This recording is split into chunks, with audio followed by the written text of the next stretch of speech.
Bonjour à tous et bienvenue sur cette capsule spéciale Vénus rétrograde. Alors Vénus, c'est la planète de l'amour, des sentiments, de l'art, de la beauté, de la créativité et des valeurs affectives, matérielles, mais aussi la valeur de soi.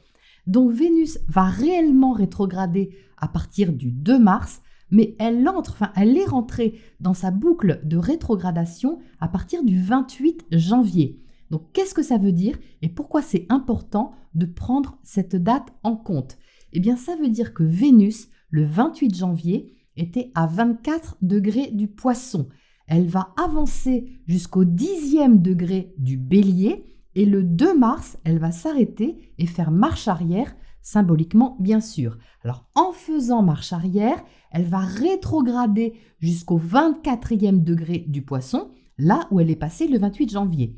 On sera alors le 13 avril, ensuite elle va repartir lentement en marche directe et elle atteindra à nouveau le 10e degré du Bélier le 16 mai. Donc même si la rétrogradation en elle-même a lieu du 2 mars au 13 avril, le travail vénusien qui nous est demandé a commencé le 28 janvier et trouvera sa résolution en quelque sorte à partir du 16 mai. Alors quand je dis résolution, on n'a pas tous des problèmes forcément à résoudre.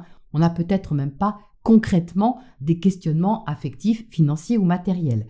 Mais on a tous inconsciemment une invitation à travailler sur notre façon d'aimer, d'être aimé, de créer, de dépenser, ou on a à travailler sur notre valeur au sein d'une relation, que celle-ci soit affective ou professionnelle.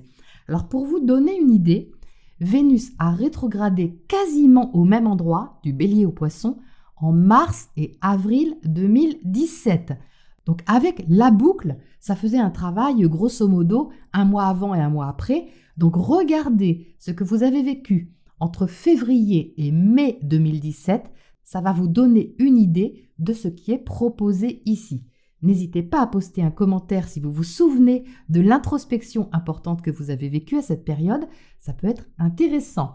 Donc cette fois, en 2025, c'est un petit peu différent parce que le nœud nord est impliqué ainsi que Saturne. Le nœud nord, c'est notre boussole cosmique et Vénus va être en conjonction 3 fois avec ce nœud nord. Le 2 février, donc aujourd'hui, en marche directe, le 1er avril en marche rétrograde et le 23 avril à nouveau en marche directe. Ça veut dire quoi? Eh bien, ça veut dire que l'univers va insister pour que nous suivions notre boussole intérieure, que nous écoutions vraiment ce qui se passe à l'intérieur de nous et que nous assumions sérieusement, avec Saturne, la direction à suivre. C'est donc une importante remise à niveau intérieur qui nous est demandée pendant cette période du 28 janvier au 16 mai, avec le soutien, entre guillemets, réaliste de Saturne. Je dis entre guillemets parce que Saturne est soutenant, parce qu'il est constructif, mais enfin, faut relever les manches avec Saturne. C'est pas gratuit, il faut travailler, il faut de la rigueur, il faut du discernement, il faut du sérieux. Donc ça va pousser au réalisme dans nos engagements, ça va pousser au réalisme dans nos désengagements peut-être, mais aussi au réalisme dans nos projets afin qu'ils soient concrétisables et non juste un rêve, comme ça peut être le cas en Poisson. Donc ça, c'est pour le côté théorie. Pour le côté créatif du tracé intuitif effectué pour cette période du 28 janvier au 16 mai, il est sorti à la lecture, donc avant la mise en couleur, une énergie en même temps guerrière et introspective. C'est un peu comme si on prenait son bâton de pèlerin pour aller vers une perspective d'évolution, mais qu'il pouvait y avoir quelques doutes au départ. Donc la proposition, c'est d'établir un bilan intérieur, donc petit à petit, pas tout d'un coup, qui implique notre secteur relationnel. Ce secteur relationnel comprend sûrement une question sur une éventuelle compatibilité, alors qui peut être affective ou qui peut être professionnelle. Il y a sûrement quelque part une sorte d'alchimie qui peut être ressentie, mais qui nous invite aussi à prendre de la distance avec quelque chose ou avec quelqu'un. Donc cette séparation qui peut être concrète ou symbolique comporte le germe d'une naissance ou d'une renaissance. C'est-à-dire qu'il y a un éloignement nécessaire, qui n'est pas forcément facile, mais qui est inévitable pour pouvoir assumer quelque chose de naissant et qui a besoin d'espace pour se développer.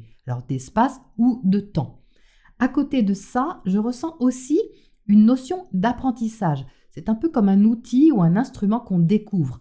Donc ça peut être une relation nouvelle, une créativité nouvelle ou une façon d'être ou de faire avec les autres qui est inhabituelle. Donc la proposition, c'est bien de s'ouvrir à quelque chose de nouveau, mais tout en se respectant. Alors ça, c'est vraiment crucial. Il n'est pas question ici de faire pour plaire ou pour être aimé. C'est un chemin relationnel, oui, mais c'est aussi très personnel et c'est vraiment ce qui peut changer quelque chose et même nous apprendre quelque chose sur nous-mêmes. Alors petit aparté, petite parenthèse, il est tout de même préférable d'éviter les relations nouvelles pendant la rétrogradation pure de Vénus, c'est-à-dire du 2 mars au 13 avril. Il est question de retrouver quelque chose à l'intérieur de nous et c'est pour ça qu'il est conseillé d'éviter justement les projections utopiques. Mais bon, Saturne va nous aider à ça normalement. Donc voilà, et pour finir, ce petit personnage s'appelle Corsia et elle nous encourage à être joliment combatif et aussi à être stratégique dans le bon sens du terme. Voilà pour le combiné astro-tracé de cette période vénusienne du 28 janvier au 16 mai et je vous retrouve dans quelques jours pour la pleine lune.